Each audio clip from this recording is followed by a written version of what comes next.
The following podcast is brought to you by the Johners Podcasting Network, found exclusively at wrestlingwithjohners.com.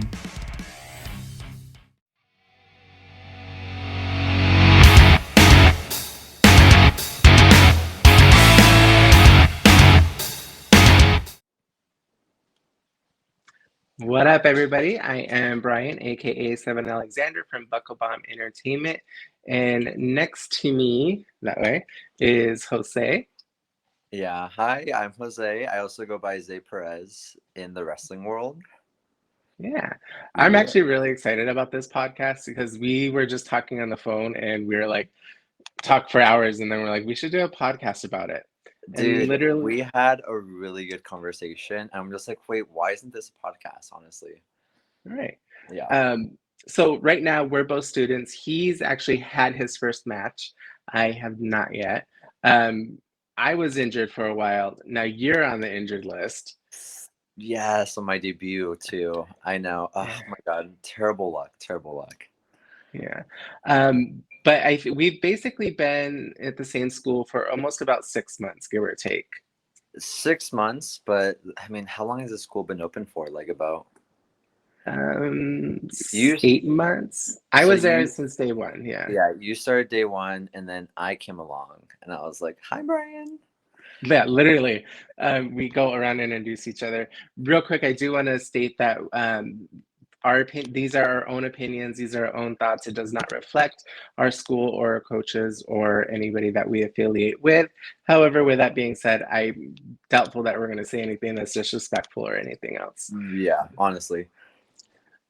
So how did you and what made you end up getting into wrestling school? Tell us your journey.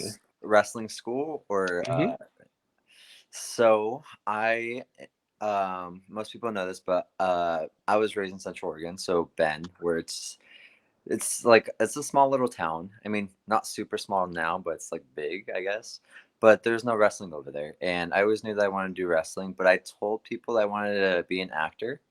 But I moved over here to the Portland area, and it was COVID, so nothing was open. Yeah, so one day I was like, you know what, I need to do pro wrestling.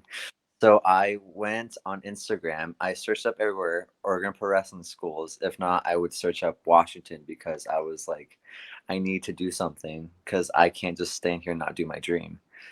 And I looked it up on Instagram, and Oregon Pro Wrestling came up, and I was like, you know what? I'm going to go try out.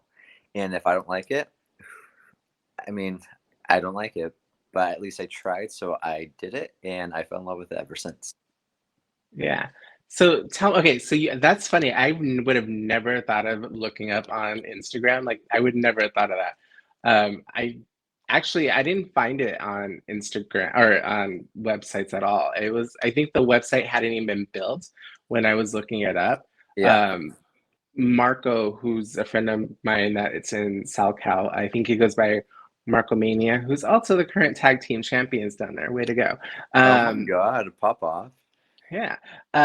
He actually gave me the information to where we go now, Right. and that was how I kind of found it. And I remember messaging them. I was like, "Hey, I'm ready. Like, let's do this." Right. And they hadn't even got the ring yet or anything, and I was like, so eager. I remember texting the coach. I was like, "Hey, like I have never done put the ring together because it was coming in, and I was like, I've never put the ring together before, but not to brag, I did once put an IKEA dresser together." Oh my God. And yeah, and they just laughed and said, "Okay, we'll see you on the first day of class." So that was my introduction. No, it's been history ever since. I mean, we're breaking barriers as a school, so that's awesome. Yeah. My question is, tell me about your fandom aspect of it. How did you become a fan? A fan? Oh my God. I was super, super young. I was born in 2002, so I can't remember what WrestleMania was in 2002, but I remember having a DVD of WrestleMania 22. And my brother was obsessed with it. My family was obsessed with it. I remember going to my cousin's house, and wrestling would just be on because he was obsessed with it too. So WrestleMania 22, the DVD, I remember watching the Boogeyman versus Booker T, and I was like, wow, this is really cool. And I've been playing the PS2, like PS3 games since then. And I've been a huge fan of like wrestling. I tune in every single like week. So yeah. And I guess that's how that started. So, okay, so your brother is a big fan. Is he younger or older? He's older. So he's not into it as much right now. He likes resell stuff. So like whenever he sees like a WWE shirt, he always texts me. He's like, "Hey, you want it?" And we just always like talk about how we used to play with like as we were kids. Are you the baby of the family? I am. Okay, I was gonna say, Yeah. is there gonna be any other little zines coming around and No, wrestling? no, sadly. Hopefully one of my family members joins, honestly. That'd be sick. No, but So do I'm you have any family members that you know of that would join? no. So all of them are just like, no, that's just a you thing. I'm the only one that says like who would go in the ring? Yeah. Yeah. So okay, so you mentioned like who is your inspiration as far as wrestling goes? Inspiration? Hmm. It depends, boy or girl. Ooh, that's a good one. Let's go with girl. Girl. Oh my God, you put me on the spot right now or pass. Your whoever inspired you. Like when you're thinking of things that you want to learn at the school, like who are you thinking of not imitating, but kind of like there's certain like wrestlers that I will look at and be like, Right. I love that style. I want to learn more of it because it works for me. Right. Who does that for you? For me, oh my God. I used to always watch AJ Lee, and I feel like Okay. she has a really good moveset when it comes to moves, but inspiration, I would say Trish Stratus a lot. Trish Okay. Stratus is like I always watched her since I was young. I don't because she was very sexual back then, I guess. Hmm. Like where they would like put her in like bras and be Yeah. but I feel like I never looked at it that way. I feel like I always just saw her as like a true trailblazer. But yeah, I mean, she's been inspiring, I honestly. actually 100% agree with you. Even though when they had to do the bra and panty match, the evening gown matches, Right. and the gravy bowl, the eggnog matches, that the eggnog match is actually something we've tried to do at the school before. Yeah, It honestly. was denied quickly. Yeah. Um, one of the things is that they were like, okay, they're still making us do that, but they still wanted to do moves. They wanted to show what they're able to do. So when it came time to wrestling, that was something that they were like, hey, look, we can still do this in the ring. So yeah, I mean, I agree with you. It's a total trailblazer. Honestly, but yeah. So I'm kind of jumping around here. What do you feel like when you went to school? What was your biggest fear Biggest on your fear. first day? So I'm very small and petite, I would say. I feel like I'm not the fittest, but I felt like a lot of people were gonna be super fit, super muscly, and I was gonna be like that scrawny little kid in the corner. That was my biggest fear. Yeah. Um, I have a really big fear of heights too, so going up on the corner, the turnbuckle, I feel like you just look down and you're just like, wow, this is super high. But yeah. Oh, was that your first day? I mean, we we beeled over. I think so. We beeled. We did like a little like a flip Yeah, off the off the top top rope. rope. I Yeah. I don't remember if that was my first day, but it was somewhere near the first day. Yeah, because I think it was around my third or fourth week, and I just remember looking down. I was like, I'm gonna fall on my neck. Yeah, But I mean, obviously, I it remember when didn't you happen. did. The whole class was just like, "Wow, he just did that." I remember Yeah, that. I remember very particular one of the refs screaming, Yeah, and that was awesome. that was super sick because they just like popped for just doing like a flip off the corner. I know. Thanks, guys. Yeah, Appreciate it. My ego really needed it then. I know. Um, how was your first couple of trainings? Trainings. Hmm. I felt okay. So before going into wrestling, I went to the gym and everything. Like I did like workouts, I guess.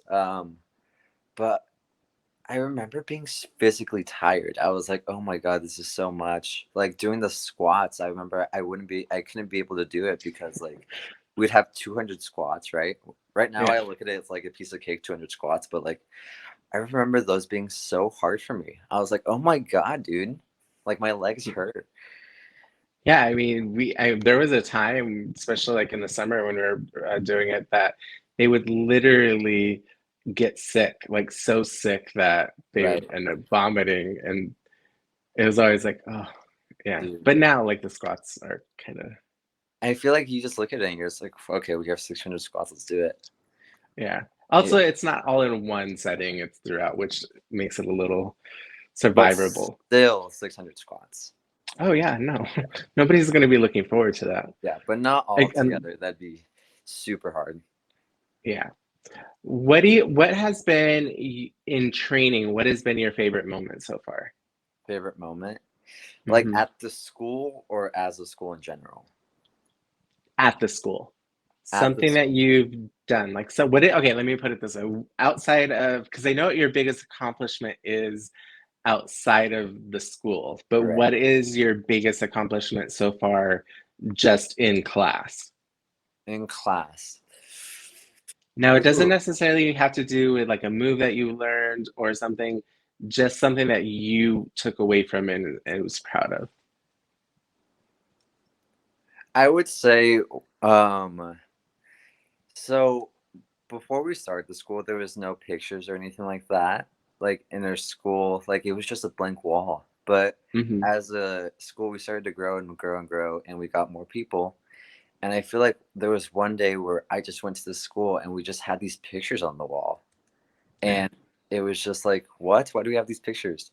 But it was every student who was in the school and all of the like our seminars that we had and all of our Yeah. coaches. And I thought that was pretty meaningful. I was super proud of that. Like we had so many like pictures on the wall. I was like, oh my god, this is how many students we have. Yeah, but it sounds like What I don't know, not about me, but as a school. what do you feel like your biggest accomplishment is, period? Period. Well, um, there's two. One is obviously the debut I had. It's super awesome that I got to debut, although I did get the injury. But it was like, who cares, you know? You did your debut. I mean, you got hurt, but it's okay. Um, Yeah. you're growing. You're going to every practice. But I feel like making my debut was one of the biggest. Also, I got the opportunity to do New Japan Pro Wrestling. Like I got to be on ringside, and that's super Yeah. awesome. Which, yeah, they asked me. They're just like, "Hey, you're training to be a wrestler," and I was like, "Yeah." And they're just like, "Well, here you go." And I got the opportunity to do that. That was pretty fun too. Yeah. So let's talk a little bit about your injury. What happened? Walk us through it. Oh my god! So, oh my god! Just going back to that day, it's super nostalgic, but it's super like tough knowing that that was the injury. Um, Hmm. so I was a part of a battle royal, a Royal Rumble, Hmm. and I was on the apron, and got drop kicked, and me landing was the injury. So the way I landed was towards like the side, and I put my elbow down, which never put your elbow down. I learned the hard way, but you put your elbow down, and it just like it didn't feel like anything. It just felt like I hit it hard, which I felt like fine. But going to the back, I remember it wasn't moving. So my elbow was literally just stuck like this. I was like, oh my God, what do I do? And I tried to turn it and it would be like gears. Yeah. And I was like, something's not right. And I didn't go to the hospital that day. I remember I texted you, which fun fact, Brian actually took me to the hospital. Yes. Um, I'm very thankful. Thank you. I love you. Hmm. But yeah, so that the following day I went to the hospital and there's like it's broken and I'm just like, oh my God. Like I'm out. Yeah, but luckily it's doing really good. it can turn this way, that way. So yeah, I mean, not much pain, so that's good. Yeah, but that's what happened. How much longer are you out for? I don't know. So they told me that I could take the cast off, so that's good. Hmm. Um, what we're doing right now is we're doing physical therapy, and we're just seeing till it heals, to it's fully healed, till I can actually do a push up again. But yeah, Okay. yeah, The gears is horrible feeling. yeah. You I, s- also you also broke your elbow. yeah. Very similar injuries, but different. How we got it different ways.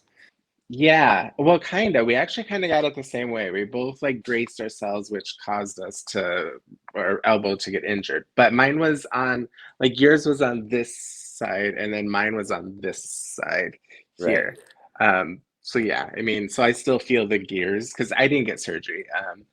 Unfortunately, they did want to put it in, but the surgery I didn't want a full uh, what do you call it? A prosthetic elbow or Yeah. part of the radius, or because then my in-ring career would have been done, and that's not something I was willing to sacrifice at that time. Exactly. But you came back to the ring. Yeah, You yeah. Things are going pretty well so far. A few hiccups there and there. Like I think like my third week back, I did something to my knee, but I just kind of like rested it. It's fine now. yeah. But it did scare me. So let's talk about like the psychology Yeah. behind the injury because that's something that you don't hear a lot about. You'll Right. hear wrestlers get injured all the time. You hear like they come back and they're like, I worked really hard, which you do work really hard to come back, but nobody talks really about the psychology, and it's kind of a traumatic, no, I wouldn't say a traumatic event, but it's definitely something that leaves a scar in more Right. ways than one. How are you handling it? So, oh my God. You got your injury before me, and Hmm. when looking at you, I was like, you know what? He's okay. He's recovering. He's gonna be back better than ever. But what goes in your head, it actually like you're thinking about like, okay, well, what do I do? Like, what do I do next? Like, how do I avoid injury? And you're just thinking about like, when am I gonna come back? I want to come back. Like, I want to do everything back in the ring. Um, but what was your question again? So sorry. What, no, no. How do you feel like currently? Like you still go to practice all the time. Right. Um, I didn't, but I'll actually tell that story after why I did it. I Right. think it's great that you go, and I think that any wrestling or student that's training or any wrestler should still go to um, training if Right. you're able to. Tell me how it feels to go through your seeing training now. So seeing training now, I felt like at first it was difficult because it was you're not participating. Like you're just watching, you're just waiting everyone to do their turn. But I felt like it was bittersweet because I saw everyone grow and I saw Hmm. everyone like just become better as wrestlers. But also I wanted to go in that ring and I wanted to do like a moonsault, but I couldn't because I had a broken elbow. Yeah. Um, Now I go and I roll a little to see how I feel, not bumping, not bumping at all. So I feel like it's tough just watching everyone just do everything. And yeah, Hmm. honestly. Okay. Yeah, so I chose not to go back into training for a while Right, until I knew what was happening, and that was solely based psychology wise for me, because like the doctors were telling me like when I broke it 3 weeks into it that wrestling's done, it's not going to right, happen anymore. Then I was supposed to have surgery. We didn't end up having surgery. And they're still like, yes, you can go back, or you'll be able to go back. And then like 2 weeks later, they're saying no. So at that point for me, I was like, okay, my career in ring is over, and it was really hard to deal with at that time. So yeah, what I had to do is just kind of push wrestling aside and just kind of I'm gonna just go pretend I care about work. right. But naturally, I was never able to fully stay away, and I was just like, okay, wrestling's I life. Yeah, I definitely have like a different view on injuries now. I feel like going back, I feel like I'm gonna be more careful, which it sounds super weird, but you just like think about anytime you broke your whatever, and you're just like, how do I not break it again? You know, like what to avoid. Like you have to be like cautious about it.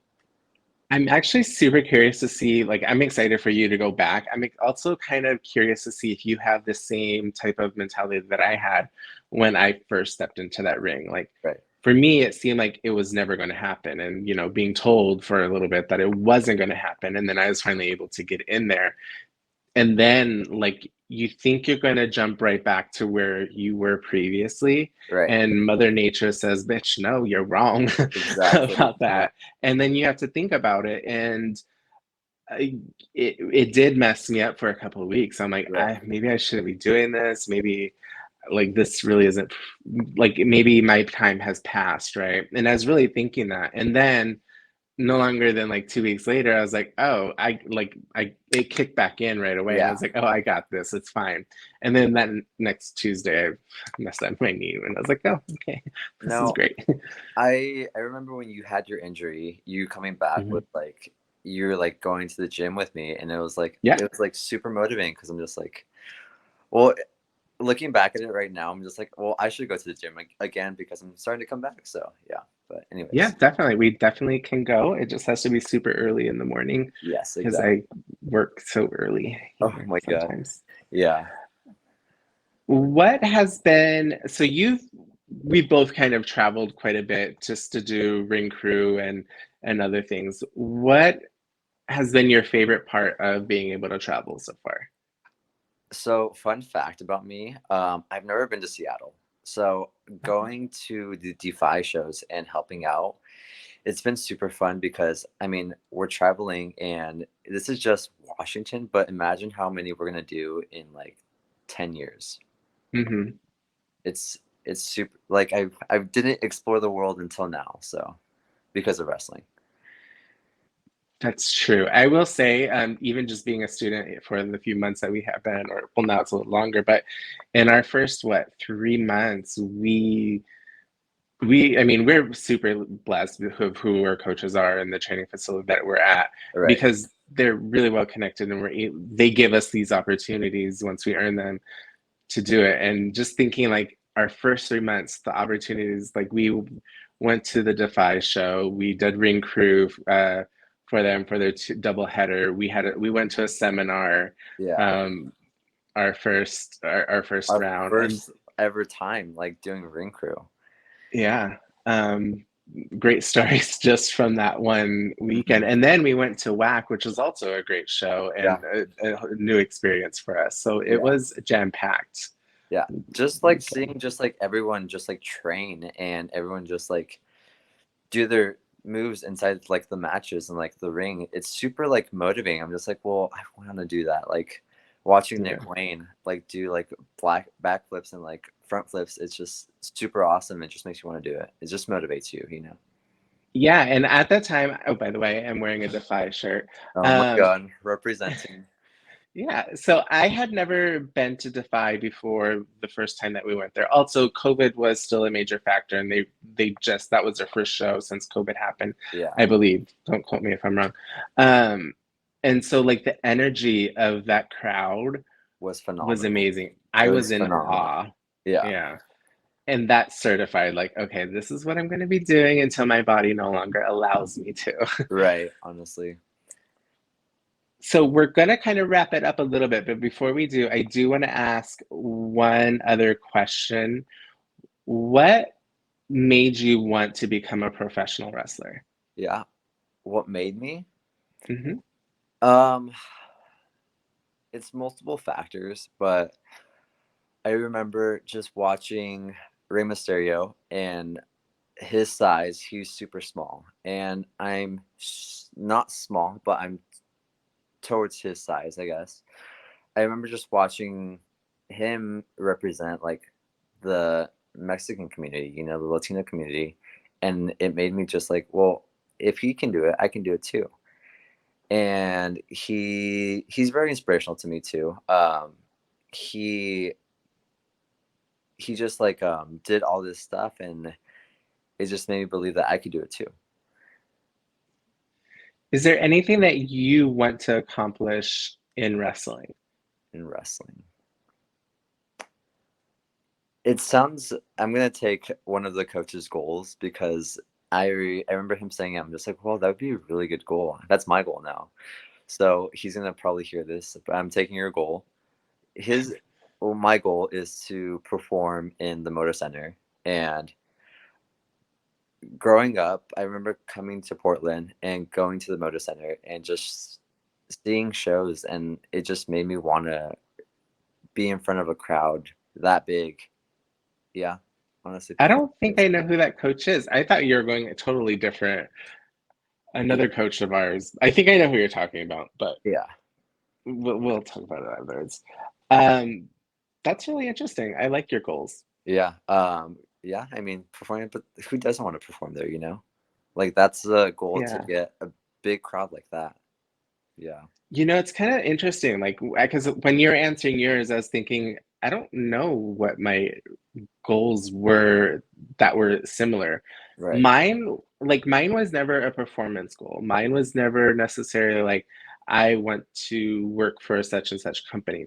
As I got more into wrestling and understanding kind of the business, yeah, now I have like a checklist of those type. But for me, when I first started, because I was older than most of the students, um, I wanted to do it because I wanted to show, like, just because you're a certain size, just because you're a certain sexuality, just because you're a certain age, doesn't mean that that should stop you. And I kind of Right. wanted to do it for all the people who never did it that were my age or one of my minority aspects of Right. it. That's kind of one of mine. No, I mean, I feel like that same type of way, but I feel like we both have different stories. We both bring different Mhm. stuff to the table. I feel like I'm doing it for the Latino community too, and I'm doing it for the LGBTQ plus. And yeah, Yeah. yeah. All right. All right, Mr. Zane, where can they find you? Where are there your social medias? So my Instagram and my Twitter, I believe, is the actual Jose. And yeah, I mean, those are all the social medias I have. He's all dropped the OnlyFans later. No, I'm just Oh kidding. my God. All No. right. And then you can find me on, I don't even remember. Just look me up at Set for 7 Alexander. Also, you can find Buckle Bomb Entertainment on all your streaming medias, YouTube, Spotify, Apple, pretty much anywhere. I think we're even on Amazon. I don't know. I don't do it. I just work here. I just work here. I don't. All right, guys. Thank you. And we'll probably see us in a week or two again. Yes, again. All right. Bye. Bye.